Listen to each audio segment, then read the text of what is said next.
The lighthouse that listened. In a quiet seaside town where the waves whispered secrets to the sand, there stood an old lighthouse that no one remembered building. It wasn't the tallest lighthouse in the world. It wasn't the brightest. But it had something unusual. It listened. And not just to the wind. It listened to people. 6-year-old Aarav was the first to discover it. He didn't mean to. He had simply wandered farther down the shore than usual while collecting sea glass with his grandmother. Every piece was once something broken, Grandma Meera always said. But look how the ocean makes it smooth and beautiful again. Aarav liked that thought. Because sometimes he felt like sea glass. Small. Overlooked. Not very important. Especially when his older cousin seemed braver, louder, and smarter. That evening, after everyone had gone home, Aarav sat near the lighthouse steps. The sun was melting into the ocean. The sky looked like it had been painted with peach and gold. I wish, Aarav whispered to the waves. But he didn't finish the sentence. Because he didn't know how. And wishing felt silly. The lighthouse door creaked open. Just a little. Aarav froze. No one lived there. Everyone said it had been abandoned for years. Yet warm golden light spilled out, not bright, just enough to feel like someone had lit a candle inside. Curiosity tugged him forward. And when he stepped inside, the door closed gently behind him. Inside, instead of machinery and wires, there was a circular room with walls covered in mirrors. But not normal mirrors. These mirrors didn't show who you were. They showed who you were becoming. Aarav gasped. In one mirror, he saw himself standing tall on a stage, speaking confidently.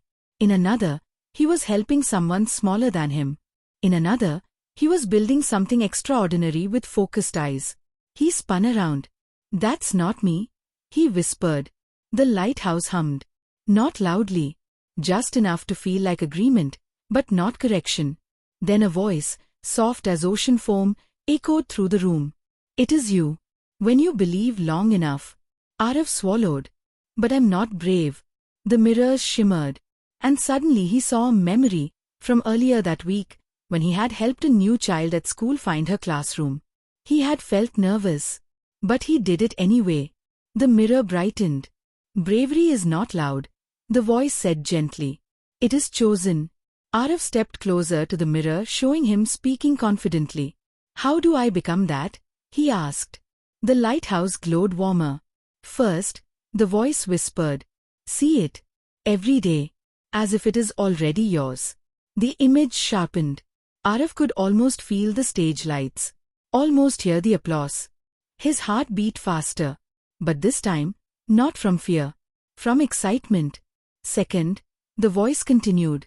Feel how it feels. Your body learns from feelings. The mirror shifted. He felt steady.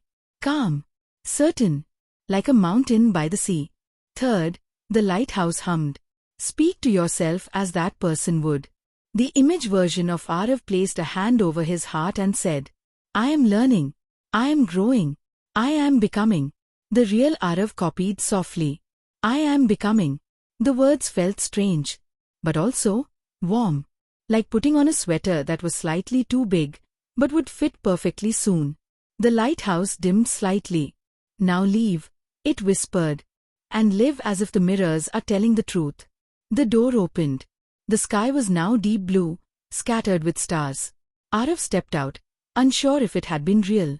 But something inside him felt adjusted, like a compass finding north.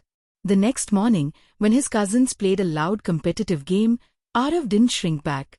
He didn't suddenly become the loudest. He simply stood straighter. When he spoke, he imagined the mirror. When he felt doubt, he remembered the stage. When he hesitated, he whispered quietly, I am becoming. And something remarkable began happening. Small things shifted first. His teacher called on him more often. Friends listened more closely. He raised his hand without overthinking. Weeks passed. One evening, Grandma Meera asked if anyone would like to share a story at the town gathering. Usually Aarav would look at his shoes.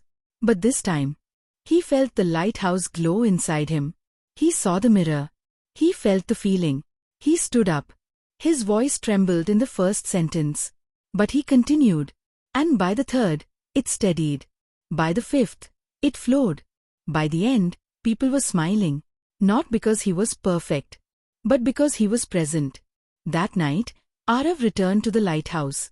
The door did not open. The light did not glow. It stood silent, ordinary, as if it had never done anything magical at all. Aarav smiled. He understood now. The lighthouse had not given him anything.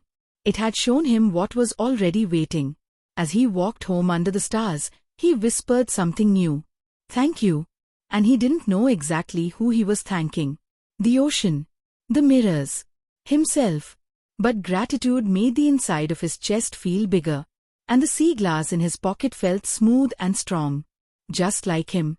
And somewhere, far beyond sight, the lighthouse listened.